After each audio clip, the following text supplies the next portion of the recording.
Hello learners, welcome to IAS Marathon and here we are guys with the new lesson. This is the part fourth of our chapter 2 जिसके अंदर हम देख रहे हैं क्या foundation of the British empire in India. Yes so काफ़ी कुछ देख चुके हैं अभी तक हम इसमें. तो आज हम देखेंगे कि वो कौन सी पॉलिसीज़ थी जिसके थ्रू ब्रिटिश गवर्नर जनरल्स और जो वाइसरायज थे उन्होंने यहाँ पर अपना फाउंडेशन को ले किया. ठीक है. सो सबसे पहले हमारी कैटेगरी में आते हैं जो है सब्सिडरी अलायंस. ठीक है. सब्सिडरी अलायंस सिस्टम क्या था बेसिकली ये पर्टिकुलर सिस्टम स्टार्ट किया गया था लॉर्ड वेलेस्ली के द्वारा. ठीक है. लॉर्ड वेलेस्ली ने इसको स्टार्ट किया था.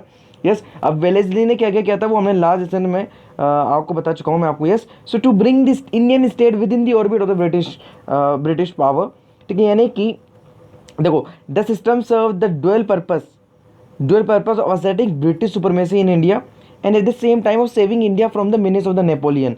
ठीक है. नेपोलियन यहाँ पे डायरेक्ट बात कर रहे हैं जो फ्रेंच इन्फ्लुएंस था जो इंडिया में उस टाइम पे डोमिनेंट होने की स्थिति में था. ठीक है. ड्यू टू दी नेपोलियंस इतना डोमिनेंट हो चुका था यूरोप में कि कहीं उसका इम्पैक्ट इंडिया में तो ना पड़ जाएगा. ठीक है. तो इससे देख के इन्होंने सब्सिडरी अलायंस को बनाया. ठीक है. और उसके अंदर इन्होंने अराउंड जितने भी ये जो रूलर्स थे उनको उसके अंदर लेकर के आई है. ठीक है. The system play a very important role in the expansion of the company's dominions and many new territories were added to the company's possessions.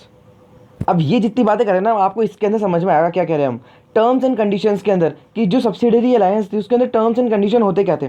देखो पहला तो ये होता था कि जो इंडियन स्टेट्स है वो सरेंडर कर देंगे अपने एक्सटर्नल रिलेशंस किसको to the care of the company and was to make a no wars. यानी कि वो चाहते थे कि एक्सटर्नल रिलेशंस हमारे पास आए और दूसरी बात उनसे पूछे कोई किसी दूसरे स्टेट पर.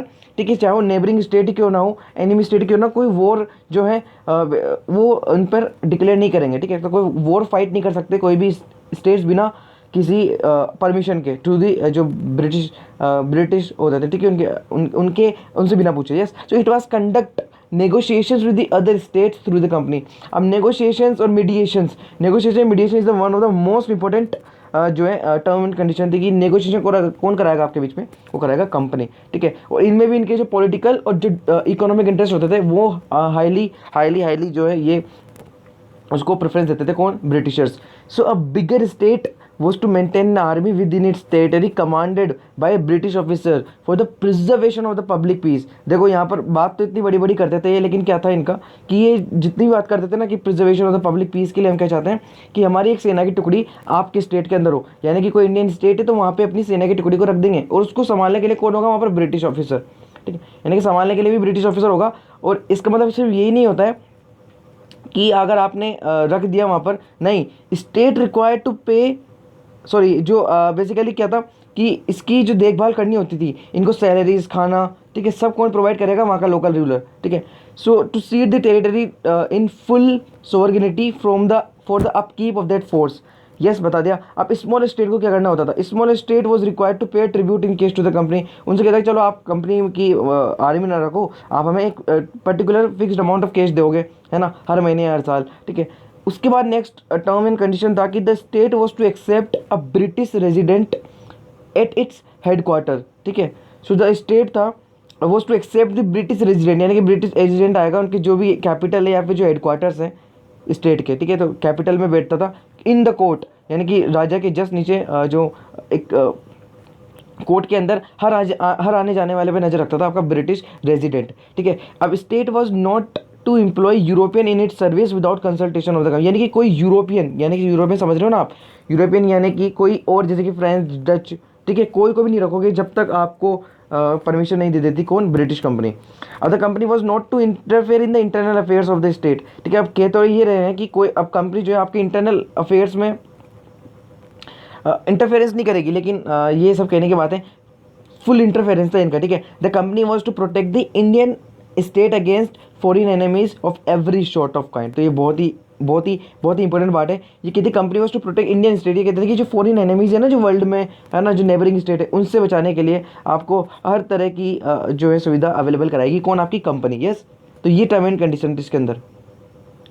अब यहाँ पे बात करते हैं हम इसकी जो स्टेजेस हैं यानी कि किन स्टेजेस में सब्सिडरी अलायंसेस को ये इम्प्लीमेंट करते थे.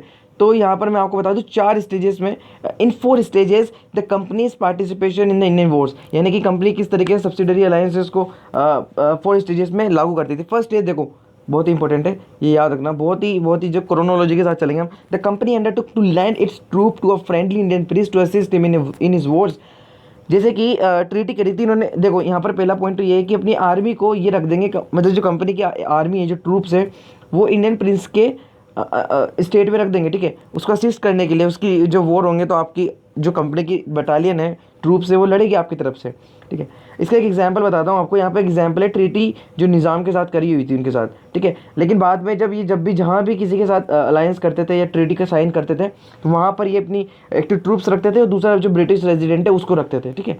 सेकेंड स्टेज देखो यहाँ पर, सेकेंड स्टेज में क्या है, सेकेंड स्टेज है जब ये जो कंपनी के ट्रूप्स होते थे ना, took a field on their account with the assistance of an Indian ally who made common cause with them. अब ऐसे फ्रेंडली स्टेट्स और ऐसे इंडियन स्टेट जो कि अलाय हैं किनके, ब्रिटिशर्स के, तो उनका एक कॉमन कोज के साथ ये अपना असिस्टेंस उनको प्रोवाइड करते थे। ये सेकंड स्टेज होती थी, ठीक है। अब ये असिस्ट करेंगे बस उनको।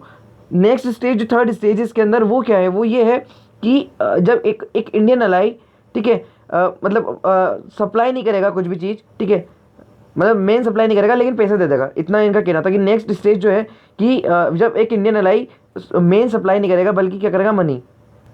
तो इसके अंदर क्या होता था कि जो कंपनी होती थी ना, वो अपनी तरफ से इनिशिएट करती है, वो ट्रेन करती है इनकी जो आर्मी होती थी, ठीक है, मतलब जो इंग्लिश ऑफिसर्स होंगे वो यहाँ की आर्मी को आकर के ट्रेन करेंगे, ठीक है। और ये अपनी एक फिक्स नंबर ऑफ ट्रूप्स किसके बदले में रखेंगे, यहाँ पर एक sum of money toward the cost of these troops as for instance treaty of Hyderabad. यहाँ पर क्या देखो, ट्रीटी ऑफ हैदराबाद यहाँ पर ये था कि एक सम ऑफ मनी देंगे पर्टिकुलरली जो है स्टेट, ठीक है। और जो ट्रूप्स की जो जितने भी खर्चे होंगे वो स्टेट को उठाने पड़ेंगे। जो ट्रेनिंग के ट्रूप्स, जो ट्रेनिंग होगी वगैरह, उन सबके खर्चे कौन उठाएगा, आपके स्टेट उठाएगा, ठीक है। फोर्थ एंड फाइनल स्टेज जो थी आपकी वो ये थी।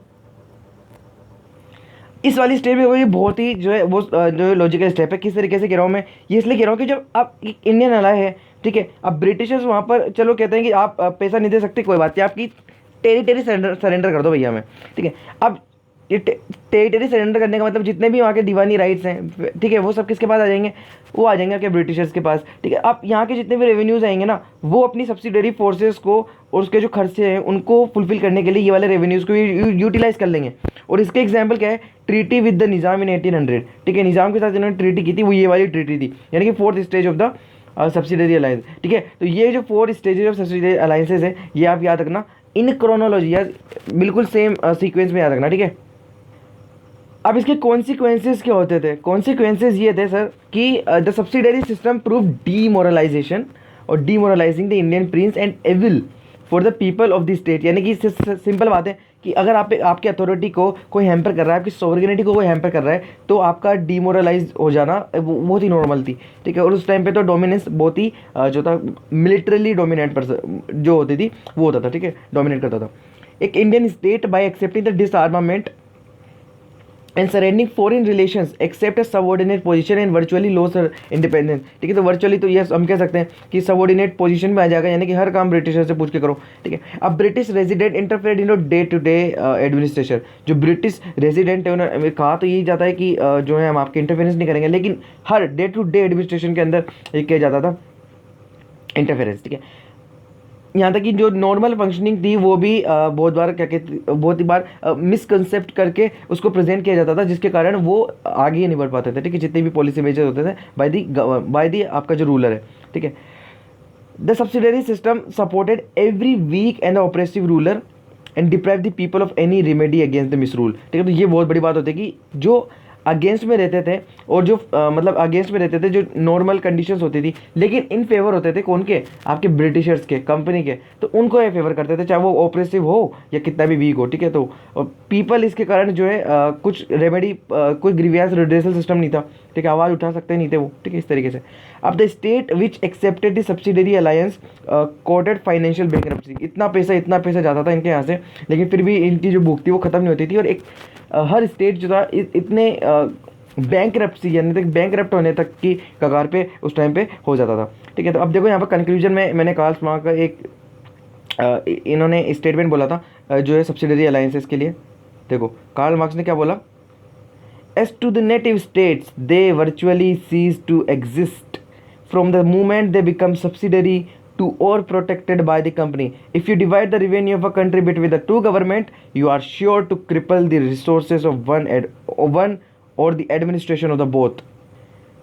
इनका कहने का मतलब ये है कि मान लो जो नेटिव स्टेट थे ना, वो उनकी तो एग्जिस्टेंस ही खत्म होने लग गया था. This cease to exist because कि जितने भी सब्सिडरी हो चुके थे उनको प्रोटेक्ट कौन कर रहा है? उनको प्रोटेक्ट कंपनी कर रही है. ठीक है, अब इन्होंने ये भी कहा कार्ल मार्क्स ने, because he was economist also. Yes, philosopher थे ये, है ना, कम्युनिस्ट तो थे ही सही, है ना, the father of communism. Yes, so अब if you divide the revenue of a country, अभी कहते हैं कि रेवेन्यू का सोर्स तो एक है, लेकिन उसको डिवाइड करना पड़ेगा दो एडमिनिस्ट्रेशन के अंदर, तो आपको एक एडमिनिस्ट्रेशन का दूसरे के लिए जो है चैनलाइज करना पड़ेगा और जो है आपको सेक्रीफाइस करना पड़ेगा एक का. ठीक है, यानी कि बेसिकली डायरेक्ट वर्ड इस्तेमाल करते हैं, you are sure to cripple the resources of one for the another. Yes, और यहाँ तक कि जो एडमिनिस्ट्रेशन है वो उसको भी सेक्रीफाइस करना पड़ेगा due to the power and the authority of the British. अब डॉक्ट्राइन ऑफ लेफ्ट से कौन कहती है भैया? ये सेकंड है. हमने सब्सिडियरी अलायंस को अच्छे से डिस्कस कर लिया. अगर कुछ भी समझ में नहीं आता तो कमेंट कर ले मुझे, या फिर टेलीग्राम ज्वाइन करके क्वेश्चन पूछ सकते हो. बहुत ही ठीक है, सबसे अच्छा सोर्स है वो, सबसे बढ़िया है. ठीक है, तो कभी भी आप मैसेज करो, है ना.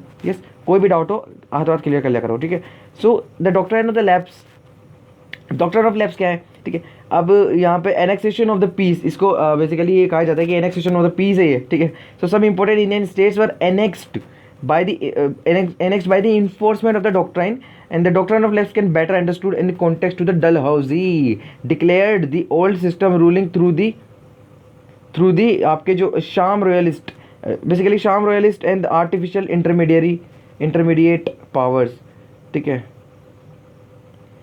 अगर अब मैं यहाँ पर रॉन्ग नहीं हूँ तो शाम royalist is related to the Persian empire. Yes, Persian empire उस टाइम के और जो जो हमारा सीरिया वाला रीजन है, ठीक है, मिडिल ईस्ट और पर्शिया वाला जो रीजन है, उस टाइम के जो ओल्ड सिस्टम है उसको बेसिकली कन्विक्ट करने के लिए इन्होंने कहा. और ये भी कहा कि an artificial intermediate power resulted in the misery of the people. In fact he is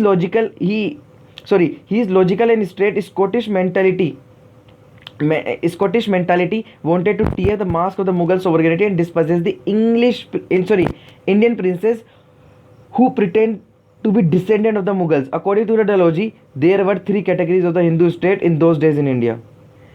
तो डलहौजी का मानना ये था कि अगर आप एक कंजर्वेटिव हैं, ठीक है, और अगर आप ये कहते हो कि हम तो जो मुगल्स के क्या है जो है डिसेंडेंट्स हैं, ठीक है, तो आप किस बेसिस पे ये बात बता रहे हो? ठीक है, तो mask of the Mughal sovereignty को पहन करके आप उसके क्राई कर रहे हो ताकि आप उनका डिसेंडेंट बन सको. और लेकिन डलहौजी जो किसी के मानता ही नहीं था, ठीक है, वो बेसिकली डायरेक्ट क्या करता था, डायरेक्टली मिलिट्री का इस्तेमाल करके आपकी सियासत में आएगा और आपकी मतलब जो रूल है, ठीक है, आपकी डायनेस्टी उसमें आएगा. और according to this doctrine of the lapse है, जिसके बारे में हम डिस्कस करेंगे अभी आगे, क्योंकि उनकी जो कंडीशंस थी वो बहुत ही पेनफुल थी इन स्टेट्स के लिए. तो सबसे पहले तो ये देखो कि डलहौजी के अकॉर्डिंग जो ये डायनेस्टी थी वो कितनी तरीके थी. ठीक है, पहली तो ये थी इंदू जो डायनेस्टी कितनी तरीके के थे यहाँ पे. ठीक है, so those states which are not tributary and which are not and never been subordinate to the paramount power.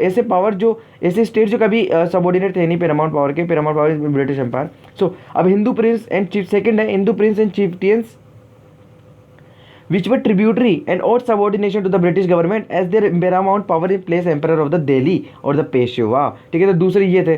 तीसरे थे कि Hindu sovereigns and states which had created और revived by the सनद कौन जो ग्रांट दिए जाते थे ब्रिटिश गवर्नमेंट के द्वारा. ठीक है, तो उसके कारण जो रिवाइव किए हुए हैं क्रिएट किए गए, यानी कि through the help of the Britishers. Yes, तो ये तीन तरीके के इन्होंने यहाँ पर बताए. तो इन्होंने कहा कि बेसिकली ये जो लॉर्ड डलहौजी थे उन्होंने एक्सप्लेन किया और रिव्यू किया अपनी पॉलिसी को 1854 में, और इन्हीं के कारण तो 1857 की क्रांति आई थी. यस, आपको पता है कि झांसी में क्या हुआ था, और लॉर्ड डलहौजी के कारनामे थे, है ना. देखो इन्होंने एक्सप्लेन किया, in states covered by class 1 we have no right to their adoption. यानी कि जो पहली क्लास है ऊपर देखो, है ना, फर्स्ट जो पॉइंट है उसके अंदर जो इनका कोई राइट नहीं है, कोई राइट नहीं है अडॉप्शन का. यानी कि इन्होंने कहा कि state I we have no right to their adoption. Yes, अब in the rulers have to require our assent to adoption which we have right to refuse.